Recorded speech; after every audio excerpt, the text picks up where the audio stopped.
بسم اللہ الرحمن الرحیم۔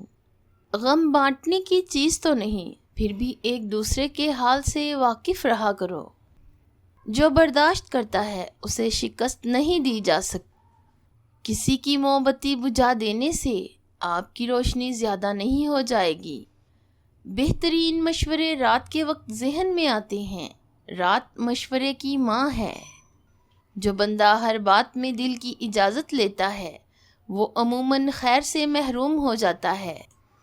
دوست پر بھروسہ نہ کرو، کیونکہ اگر دشمن بن جائے تو نقصان پہنچا سکتا ہے۔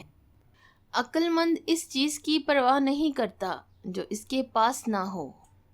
اللہ کریم تو ہمیشہ پاس ہے، دور تو ہم چلے جاتے ہیں۔ جس کی بیوی ہر دعوت پر جاتی ہے اور جس کا گھوڑا ہر جگہ سے پانی پیتا ہے، نہ تو اس کے پاس اچھی بیوی ہے اور نہ ہی اچھا گھوڑا۔ دو جو لہسن کے، ایک چھوٹا سا ٹکڑا ادرک کا، ایک چائے کا چمچ اجوائن، 3 کپ پانی کے لے کر ان سب چیزوں کا قہوہ بنا لیں۔ جب پانی 1 کپ رہ جائے تو اس میں 1 چمچ شہد کا ملا کر صبح و نہار منہ پی لیں۔ چند دنوں میں موٹاپا ختم ہو جائے گا۔